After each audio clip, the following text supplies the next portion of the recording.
अनुपमा को भगवान ने दूसरी बेटी दी तो उनके अच्छे फ्यूचर के लिए अनुपमा का पति दुबई चला गया। कुछ ही महीने गुजरे तो सास ने अनुपमा की बच्चियों को बेच दिया और हर तरफ मशहूर कर दिया कि बच्चियां किसी ने उठा ली हैं। अनुपमा पागलों की तरह बच्चियों को सड़क पर तलाश करते करते पागल हो गई। सास ने बेटे को फ़ोन पर कह दिया कि तुम्हारी पत्नी अपने आशिक के साथ भाग गई है। 5 साल गुजर गए तो अनुपमा की सास ने बेटे की दूसरी शादी तय कर दी। वो बहू को घर ला रही थी कि अचानक गाड़ी से एक भिखारन टकराई। माधव का कलेजा फट गया क्योंकि गाड़ी के सामने तो माधव चुपचाप बरमाला हाथ में थामे खड़ा था। हर तरफ से बधाई का शोर उठ रहा था। कोई आवाज़ें लगा रहा था कि माधव बरमाला दुल्हन के गले में डाल दो। माधव ने एक निगाह अपने हाथ में पकड़ी बरमाला पर डाली और दूसरी निगाह अपनी माँ के खुशी से तमतमाते चेहरे पर डाली। ये जानते हुए भी कि माधव शादी से बिल्कुल भी खुश नहीं है, फिर भी उसकी माँ इस शादी से बहुत खुश थी। माधव तो किसी और ही दुनिया में गुम हो गया था। उसकी पहली शादी का दृश्य उसकी आंखों में घूम गया था और अनुपमा का हसीन चेहरा आंखों के सामने गुजरा तो दिल से एक ठंडी आह निकली थी। आज से 10 साल पहले का दृश्य उसे याद आने लगा, जब वो ऐसे ही दूल्हा बनकर अपनी माँ की पसंद की हुई लड़की को अपना हमसफर बनाकर घर ला रहा था। अनुपमा को पसंद तो माधव की माँ ने किया था, लेकिन अनुपमा पर नज़र पड़ते ही माधव अपना दिल अनुपमा पर हार बैठा था। वो थी ही इतनी प्यारी, कितना खूबसूरत समय था वो, मगर एक पल में ही उसकी ज़िंदगी उजड़ गई थी। अनुपमा के लिए इस पल माधव के दिल में बहुत ज़्यादा नफरत आने लगी थी। माधव के दिल में कुछ पलों के लिए ही सही, मगर अनुपमा के लिए मोहब्बत जागी थी, लेकिन मोहब्बत पर अब नफरत की धूल चढ़ने लगी थी। कितना चाहा था उसने अनुपमा को, उसकी मोहब्बत और चाहत में कहाँ कमी रह गई थी जो अनुपमा ने इतना बड़ा कदम उठाया था। उसकी इतनी मोहब्बत और वफा का उसने ये सिला दिया था। अनुपमा ने उसका दिल दुखाया था। उसकी पत्नी ने माधव को इतना बड़ा धोखा दिया था कि उसका औरत जात से विश्वास ही उठ गया था। एक बार फिर शोर उठा। पंडित जी भी बोले कि जल्दी करो, शुभ मुहूर्त निकला जा रहा है। माधव फौरन होश में आ गया था। माधव के साथ खड़ी उसकी माँ ने माधव का बाजू हिलाया था। उस समय भी फैसला माधव की माँ का था और आज 10 साल बाद भी उसकी माँ की मर्जी के आगे वो मजबूर था। मेहमानों में अजीब सी सरगोशियाँ शुरू हो चुकी थीं। वो फौरन ही ख्यालों की दुनिया से बाहर निकला और दिल पर पत्थर रखकर बरमाला दुल्हन के गले में डाल दी। दुल्हन के साथ फेरे लेते हुए माधव के गले में कांटे से चुभने लगे थे। ऐसा लग रहा था जैसे उसका एक एक कदम अंगारों पर पड़ रहा हो। शादी हो गई और फिर विदाई हुई। वो अपनी नई नवेली दुल्हन राधिका को अपने साथ गाड़ी में बैठाकर अपने घर ले जाने लगा। वो दिल ही दिल में ये तय कर चुका था कि वो अपनी आने वाली ज़िंदगी में अतीत की कोई भी याद शामिल नहीं करेगा, मगर शायद तकदीर को कुछ और ही मंजूर था। गाड़ी अभी रास्ते में ही थी कि अचानक एक भिखारन आकर माधव की गाड़ी से टकरा गई। ड्राइवर ने अगर समय रहते ब्रेक न लगाए होते तो न जाने क्या हो जाता। माधव और राधिका शीशे से बाहर का दृश्य देखने लगे। माधव का दिल बुरी तरह से धड़का था। माधव जल्दी से नीचे उतरा, उस भिखारन को डांटने लगा। माधव की आवाज़ सुनकर भिखारन ने झटके से माधव की तरफ देखा था। उसका चेहरा साफ हुआ। कुछ ही पल लगे थे उसे पहचानने में। माधव का चेहरा जर्द पड़ गया था क्योंकि वो तो उसकी नर्स जब दरवाज़ा खोलकर बाहर निकली तो उसके हाथ में एक बच्चा था। उसने मुस्कुराते हुए बच्चा माधव की तरफ बढ़ा दिया था और बोली, बधाई हो, भगवान ने आपको एक प्यारी सी बेटी दी है।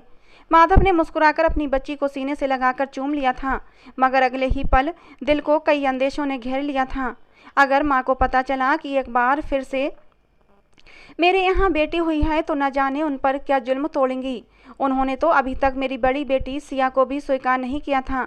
इतना सोचना था कि माधव परेशान हो गया। अचानक ही 2 साल पहले का दृश्य उसे याद आने लगा, जब उसकी बड़ी बेटी सिया का जन्म होने वाला था।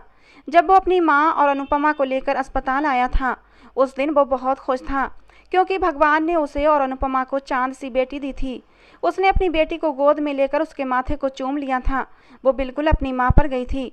उसका गाल चूमकर माधव ने उसका नाम सिया रख दिया था। नन्ही सी गुड़िया को देखकर माधव की आंखों में खुशी के आंसू आ गए थे। उसने अपनी आंखें साफ की और साथ खड़ी माँ की तरफ अपनी बच्ची को बढ़ा दिया और खुशी से चहकते हुए बोला कि देखिए मम्मी, भगवान ने मुझे कितनी प्यारी बेटी दी है। कितनी प्यारी है ना, ये बिल्कुल अपनी माँ पर गई है। बही आंखें, बही होंठ। माधव की खुशी देखकर माधव की मां ना चाहते हुए भी आगे बढ़ी और अपनी पोती को दूर से ही देखकर बोली, हाँ बहुत सुंदर है, बिल्कुल अपनी माँ जैसी गोरी रंगत लेकर पैदा हुई है, अपने बाप पर बोझ बनने के लिए। माँ के शब्द माधव का दिल खट्टा कर चुके थे। उसने कहा, क्या हुआ माँ, आपको पोती से मिलकर खुशी नहीं हुई? इस सवाल पर उसकी मम्मी ने नजरें फेर लीं और बोली, खुशी तो है, मगर क्या था जो तुम्हारी पत्नी पहली औलाद बेटा पैदा करके दे देती, मेरा वारिस तो होता। इसका क्या है, ढेर सारा दहेज लेकर अपने घर चली जाएगी दूसरों की नस्ल बढ़ाने। ये बात माधव को अच्छी तो नहीं लगी थी, लेकिन माधव की माँ की सोच वही पुराने जमाने की थी कि बेटे के हो जाने से एक रौब सा बढ़ जाता है। माधव की माँ कहने लगी, अगर बेटा होता तो मेरी भी नाक खानदान में ऊंची हो जाती, अगर पहली औलाद बेटा हो जाता तो पूरे खानदान में हमारी बहा बहा हो जाती। माँ के शब्द माधव की खुशियों पर पानी फेर रहे थे। अभी तो उसकी बच्ची को दुनिया में आए 1 घंटा भी नहीं हुआ था और उन्हें उसके दहेज की फिक्र सताने लगी थी। मगर माधव ने समझदारी दिखाते हुए उनकी बात को नज़रअंदाज कर दिया और बोला, कोई बात नहीं माँ, मेरे लिए लड़का हो या लड़की सब बराबर हैं। भगवान ने अगर बेटी की खुशी दी है तो वो बेटे की भी खुशी देगा।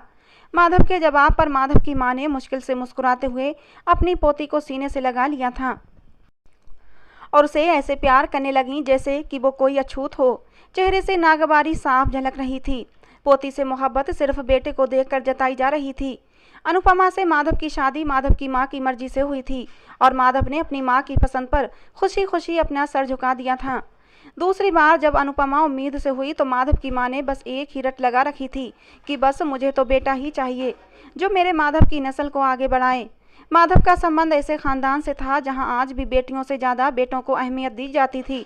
माधव को अपनी माँ की सोच पर बहुत दुख हुआ था और आज भगवान ने माधव को दूसरी भी बेटी ही दी थी। माधव बेटी को पकड़े कितना खुश हो गया था, लेकिन उसकी माँ की बातों ने उसकी खुशियों पर पानी फेर दिया था। माधव ने अपने दिल को समझाया और फिर अनुपमा के पास कमरे में चला गया। अनुपमा होश में आ चुकी थी। माधव उसे देखकर मुस्कुराया, मगर अनुपमा के चेहरे पर एक डर सा छाया हुआ था। उसे बार बार अपनी सास की दी हुई धमकी याद आ रही थी। जब से वो दूसरी बार उम्मीद से हुई थी, उसकी सास उसे आए रोज धमकाती रहती थीं कि अगर इस बार मुझे बेटा पैदा करके न दिया तो तुम्हें और तुम्हारी बच्चियों को घर से निकाल दूंगी या फिर माधव की दूसरी शादी करवा दूंगी। वो माधव को कुछ भी बताना नहीं चाहती थी, क्योंकि सास ने सख्ती से मना कर रखा था कि माधव को कुछ मत बताना, नहीं तो मुझसे बुरा कोई नहीं होगा। डरते डरते वो अपनी बेटी को लेकर माधव के साथ अपने घर पहुंची थी। सास आंगन में पलके बिछाए बैठी पोते के आने का इंतजार कर रही थी। माधव बेटी को गोद में उठाकर अंदर दाखिल हुआ तो मुस्कुराकर अपनी माँ को बच्ची थमाते हुए बोला, बधाई हो मम्मी जी, आप एक बार फिर से पोती की दादी बन गई हैं। ये सुनकर माधव की माँ एक झटके से उठ खड़ी हुई। उनके हाथ से अगर माधव बच्ची को ना पकड़ लेता तो शायद बच्ची जमीन पर गिर गई होती। अनुपमा और माधव का दिल एक पल के लिए कांप गया था। माधव की माँ अविश्वास से बोली, क्या कहा तूने माधव, ये बेटा है या बेटी, जरा दोबारा तो बता। माधव हड़बड़ा कर बोला कि मम्मी जी, आपकी बहू ने बेटी को जन्म दिया है। इतना सुनना था कि माधव की माँ सदमे से वापस सोफे पर गिर गई। उन्होंने तो अपनी पोती को एक बार देखना भी गवारा नहीं किया। कहने लगी, फिर से बेटी, मुझे तो लगता है माधव कि मैं बिना अपने वारिस का मुंह देखे ही दुनिया से चली जाऊंगी। उन्होंने रोना धोना मचा दिया था। माधव तो उनका शोर सुनकर परेशान हो गया। बेटी अपनी गोद से अनुपमा की गोद में दे दी। अनुपमा डरी सहमी सी खड़ी हुई थी, जैसे उसे कितना बड़ा जुर्म हो गया हो। इससे पहले कि माधव अपनी माँ से कुछ कहता, उससे पहले ही वो अपने आप को संभालती हुई न जाने क्या बड़बड़ाती अपने कमरे में चली गईं। माधव ने अपनी माँ को समझाना चाहा तो वो उल्टा उसे ही समझाने बैठ गईं कि बेटा मुझे माफ़ कर दो, मुझसे बहुत बड़ी गलती हो गई जो तुम्हारे लिए इस लड़की को चुन लिया। ये तो बस बेटियां ही पैदा कर सकती है। अच्छा खासा इसका रिश्ता इसके आशिक के साथ हो रहा था, मगर मैंने ही उसे यहाँ तुम्हारे साथ ब्याह दिया। माधव की माँ पागलों जैसी बातें कर रही थी। माधव आंखें फाड़े अपनी माँ के शब्दों को सुन रहा था। अनुपमा जैसी भी थी उसकी पत्नी थी और 2 बच्चियों की माँ भी थी। उसके अतीत में कौन था कौन नहीं इससे उसे कोई मतलब नहीं था, क्योंकि अनुपमा ने शादी के बाद पत्नी होने के नाते सारे हक पूरे किए थे और माधव से बहुत ही मोहब्बत भी करती थी, उसका बहुत ख्याल रखती थी। अनुपमा रोते हुए माधव के पास आई और कहने लगी, माधव मेरा विश्वास करें, मेरी ज़िंदगी में आपके अलावा न पहले कोई था न ही आपके बाद कोई और हो सकता है। मम्मी जी से कहें मुझ पर इतना घटिया इल्ज़ाम न लगाएं। माधव ने अनुपमा से कहा कि मैं कभी भी तुम पर शक नहीं कर सकता। फिर अपनी माँ से कहा कि माँ, अनुपमा मेरी पत्नी है और मैं उसे अच्छे से पहचानता हूँ। उसने आज तक मुझे धोखा नहीं दिया, मुझे बहुत प्यार करती है और अपनी बच्चियों का भी बहुत ध्यान रखती है। उसने अनुपमा को भी विश्वास दिलाया कि जब तक मैं जिंदा रहूँगा तुम्हें और अपनी बच्चियों पर आँच नहीं आने दूंगा। कुछ दिन तक माधव की मां नाराज रही, मगर शायद बेटे की बातों से उनका दिल मोम हो गया था। उन्होंने अपना व्यवहार अपनी बहू और पोतियों के प्रति कुछ बेहतर कर लिया था। घर का माहौल एक बार फिर से खुशगवार हो चुका था। यहाँ रहकर गुजारा करना मुश्किल हो रहा था। जैसे जैसे बच्चियाँ बड़ी हो रही थीं, उनके खर्चे भी बढ़ रहे थे। एक छोटे से स्टोर की कमाई से वो अपनी बच्चियों को अच्छा फ्यूचर नहीं दे सकता था। इसलिए माधव ने दुबई जाने का फैसला कर लिया। जब उसने अपने फैसले से अपनी माँ को आगाह किया तो पहले तो माँ ने उसे जाने से मना कर दिया, फिर न जाने क्या सोच कर वो मान गईं। 1 महीने के अंदर अंदर माधव ने तमाम कागजी कार्रवाई पूरी की और फिर माँ और अपनी पत्नी और बच्चों को छोड़कर दुबई चला गया। जाने से पहले उसने अपनी बच्चियों को ढेर सारा प्यार किया था और उनसे कहा था कि मम्मी को तंग मत करना, मैं जल्दी ही वापस आऊँगा और तुम्हारे लिए ढेर सारा सामान लेकर आऊँगा। उसने अनुपमा को भी कहा कि बच्चियों का ख्याल रखना, उन्हें कोई तकलीफ नहीं होना चाहिए। न जाने क्यों माधव के दिल में अजीब से वसवसे आ रहे थे, जैसे कि वो दोबारा अपनी बच्चियों को नहीं देख पाएगा। खैर, सबसे मिलकर वो दुबई के लिए रवाना हो गया। अनुपमा, 4 साल की सिया और 2 साल की रिया माधव के जाने के बाद दुखी बैठे थे कि सास ने आंखें चढ़ाते हुए उन्हें झड़क दिया। अब बेटा नहीं था, इसलिए वो अपनी पोतियों और अनुपमा के साथ दिखावे का व्यवहार नहीं कर सकती थीं। बेटे के जाते ही उन्होंने बहू पर जुल्म ढाना शुरू कर दिए। छोटी रिया अगर रोने लगती तो सास बगैर तरस खाए उस नन्ही सी जान को थप्पड़ मार कर चुप करवा देती। उनके जुल्मों की कोई हद नहीं थी। अगर अनुपमा किसी काम में बिजी होती तो वो अपनी पोतियों के मुंह पर मिर्च लगाकर उन्हें तड़पता हुआ छोड़ देती थी। उन्हें पोतियों को तड़पता देख कर न जाने क्यों अजीब सा सुकून मिला करता था। उनका कहना था कि तुम दोनों मेरे पोते को खा गई हो। अगर तुम दोनों इस दुनिया में न आती तो शायद आज मेरा वारिस यहाँ मेरे साथ मौजूद होता। तुमने मेरे पोते की जगह ली है। वो शायद धीरे धीरे दिमागी मरीजा बनती जा रही थीं। बेचारी बच्चियां दादी का जुल्म माँ को भी नहीं बता पाती थीं, क्योंकि वो बहुत छोटी थीं। बड़ी सिया 4 साल की और छोटी रिया 2 साल की थी। माधव जब भी कॉल करता तो माधव की माँ खुद ही बात किया करती थी। अगर माधव अनुपमा से बात करने को कहता तो माधव की माँ ये कहकर टाल देती कि वो तो अपने मायके गई है। कभी कहती कि नहाने गई है और कभी कभी जब बात करवाती तो सर पर ही सवार रहती थी। माधव को गए कुछ महीने गुजर चुके थे। एक दिन माधव की माँ ने अनुपमा से कहा कि आज मेरे लिए खीर बनाओ, मैं तब तक बच्चियों के साथ तुम्हारी माँ के घर से होकर आती हूँ। बच्चियाँ नानी के घर जाएंगी तो खुश हो जाएंगी। अनुपमा ने जब अपनी सास का बदला हुआ अंदाज देखा तो खुशी से चहक उठी। उसने बच्चियों को तैयार किया और अपनी सास के साथ रवाना कर दिया। अनुपमा खुशी खुशी खीर बनाकर फिरी हुई थी कि गली से एक शोर उठा था। उसका दिल कांप गया था। ये तो उसके सास के रोने की और चिल्लाने की आवाज़ें थीं। अनुपमा एक पल की भी देरी किए बगैर बाहर की तरफ भागी थी। गली में अनुपमा की सास दहाड़े मार मार कर रो रही थी। उनका हुलिया बिखरा हुआ था। मगर अनुपमा को धक्का तो तब लगा जब उसने देखा कि सास के साथ ना तो सिया थी और ना ही रिया। अनुपमा के होश उड़ चुके थे। वो चीखते हुए अपनी सास की तरफ बढ़ी और पूछने लगी कि मेरी बेटियां कहाँ हैं? मैंने उन्हें आपके साथ भेजा था।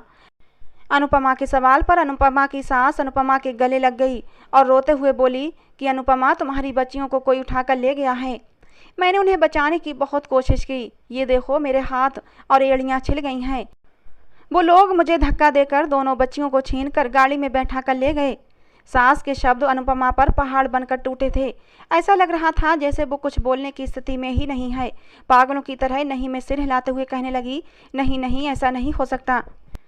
आप जरूर मेरे साथ मजाक कर रही हैं। उन्हें मेरे माँ के घर ही छोड़ आई होंगी। ऐसे कैसे कोई भी आकर मेरी बच्चियों को छीन कर ले जाएगा?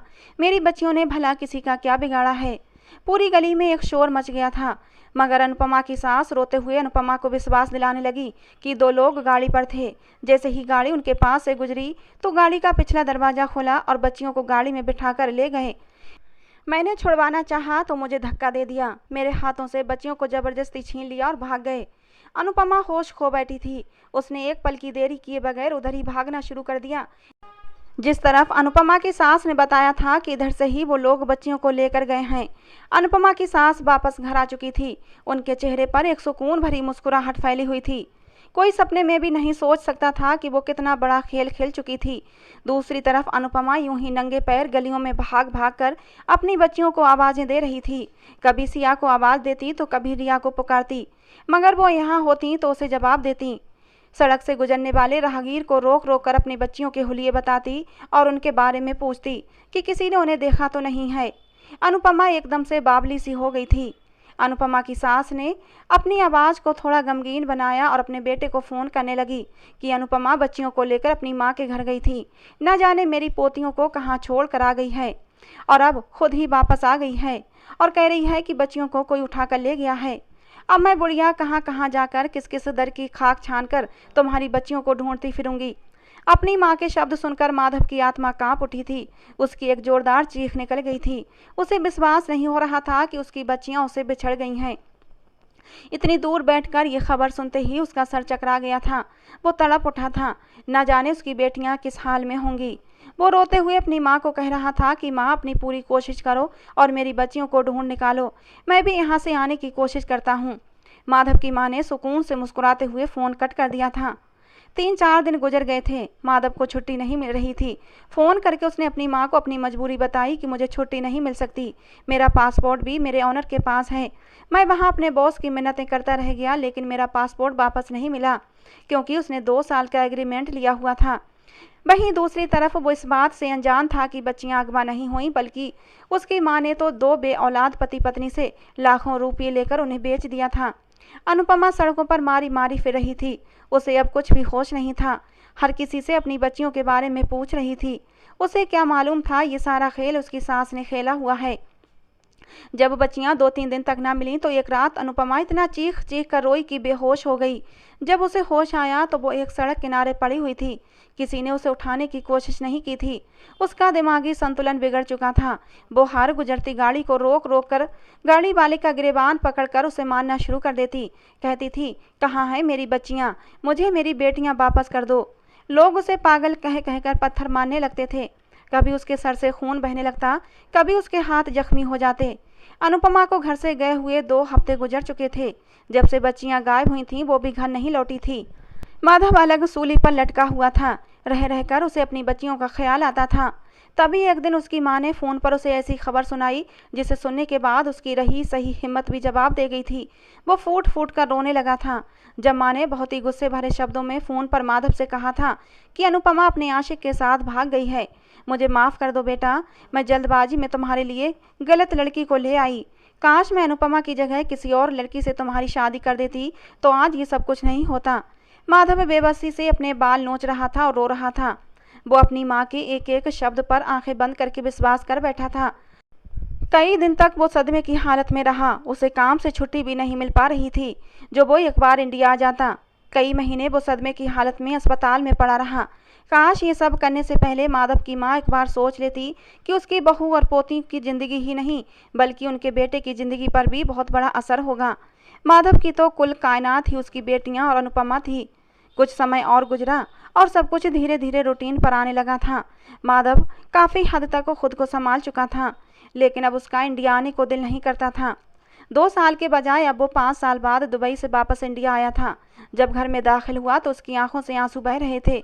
उसे सबसे पहले अनुपमा याद आई थी और फिर अपनी फूल सी बच्चियाँ जो न जाने इन 5 सालों में जिंदा भी थीं या नहीं। माधव के आते ही जो थोड़ा बहुत अनुपमा के लिए दिल में जगह बनी थी, माँ ने भी वो भी ख़त्म कर दी। उन्होंने आखिर हद तक बेटे को विश्वास दिला दिया कि तुम्हारी पत्नी तुम्हारे लिए एक गलत चुनाव थी। अब अपनी ज़िंदगी उस मनहूस और बदकिरदार के लिए बर्बाद मत करो, बल्कि नए सिरे से ज़िंदगी की शुरुआत करो। आज से पहले भी माधव अपनी माँ की ही बातें मानता आया था। उन्हें इनकार तो नहीं किया, लेकिन दिल इस शादी पर राजी नहीं था।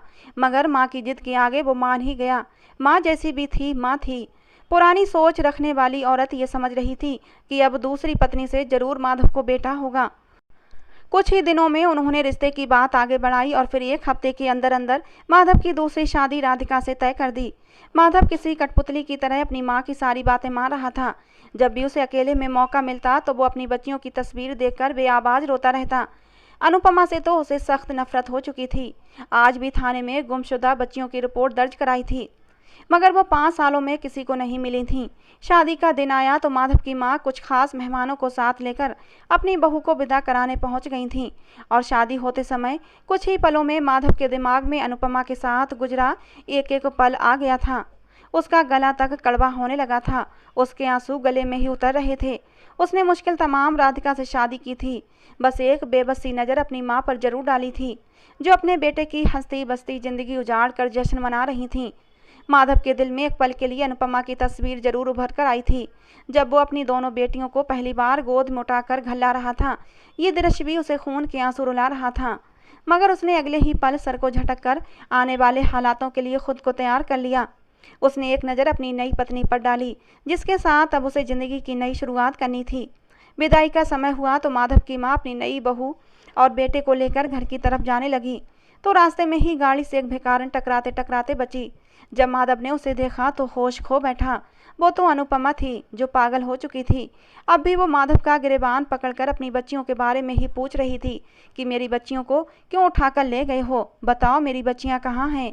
ये कुछ लाइन जो अनुपमा को रट गई थीं। हर गाड़ी वाले से वो यही पूछा करती थी। माधव की माँ अनुपमा को देखकर बौखला गई थी। माधव अनुपमा की हालत देखकर रोने लगा।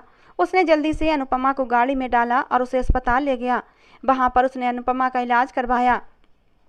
राधिका को जब सारे मामले के बारे में पता चला तो उसने खुद ही मंगलसूत्र उतार कर माधव के हाथ पर रख दिया। कहने लगी कि इस पर सिर्फ अनुपमा का हक है, और मैं तो वैसे भी शादी के लिए दिल से राजी नहीं थी। मैं किसी और से प्यार करती हूँ। तुम अपनी पत्नी अनुपमा के साथ खुश रहो। कुछ ही दिनों में तलाक के पेपर बनवाकर माधव ने राधिका को तलाक दे दी। जिस तरह अनुपमा पागलों की तरह अपनी बच्चियों के बारे में पूछ रही थी, उसे विश्वास हो गया था कि अब तक अनुपमा पर क्या बीत चुकी है। उसने अपनी माँ से सच्चाई पूछी। पहले तो माधव की माँ कुछ नहीं बता रही थी, लेकिन फिर माधव ने कहा कि अगर आपने सच्चाई नहीं बताई तो मैं अभी इसी वक्त आपको छोड़कर हमेशा हमेशा के लिए चला जाऊंगा। मजबूरन माधव की माँ को सच्चाई बतानी पड़ी। अनुपमा को ठीक करवाने के लिए माधव ने अपनी पूरी जान लगा दी। धीरे धीरे अनुपमा की हालत सुधरने लगी थी। अब वो माधव को पहचानने लगी थी, और जिस दिन उसने पूरी तरह माधव को पहचाना, वो तड़प कर माधव के गले लग गई थी। वो रो रो कर बताने लगी कि माधव, हमारी बच्चियां कहीं खो गई हैं। प्लीज़ मेरी बच्चियों को कहीं से ढूंढ कर ले आओ, मैं उनके बिना नहीं रह सकती। माधव ने अनुपमा को गले से लगाकर उसे तसल्ली दी कि मैं अपनी बच्चियों को जल्द ही ढूंढ लूँगा। वो अपनी माँ से बार बार पूछ रहा था कि बच्चियाँ कहाँ हैं, लेकिन माधव की माँ भी इस बार ढीठ बन गई थी। वो बच्चियों के बारे में नहीं बता रही थी। और फिर भगवान का कहर माधव की माँ पर टूट पड़ा, जब एक दिन माधव की माँ की तबीयत खराब हो गई। चेकअप करवाने के बाद पता चला कि माधव की माँ को कैंसर हो चुका है, जो कि आखिरी स्टेज पर है। जब माधव की माँ की ज़िंदगी के कुछ ही दिन बचे थे और जब माधव की माँ को विश्वास हो गया कि वो अब नहीं बचेगी, तो उसने रोते हुए सारी हकीकत बता दी थी। उसने बता दिया कि मैंने बच्चियाँ किसको दी हैं। माधव की माँ ने अनुपमा और माधव से माफ़ी मांगी। माधव अपनी बेटियों को वापस ले आया। अनुपमा दीवानों की तरह अपनी बच्चियों को चूम रही थी। माधव को अपनी माँ की इन हरकतों पर बहुत अफसोस था, लेकिन फिर भी उसने अपनी माँ के आखिरी दिनों में उनकी खूब सेवा की थी, लेकिन अपनी माँ को माफ़ नहीं कर सका था। माधव और अनुपमा अब अपनी बच्चियों के साथ खुशी खुशी ज़िंदगी गुजार रहे हैं। दोस्तों, आपको क्या लगता है, क्या माधव को माँ के मरने से पहले उन्हें माफ़ कर देना चाहिए था या नहीं? अपनी राय कमेंट सेक्शन में ज़रूर देना। तो दोस्तों, आज की हमारी ये कहानी आपको कैसी लगी, अपनी राय ज़रूर बताना। कहानी पसंद आई हो तो प्लीज़ एक लाइक करना। रोज़ नई कहानी सुनने के लिए हमारे चैनल को सब्सक्राइब करना। कहानी को अंत तक सुनने के लिए आप लोगों का बहुत बहुत धन्यवाद। दोस्तों, मिलते हैं अगली किसी नई कहानी के साथ।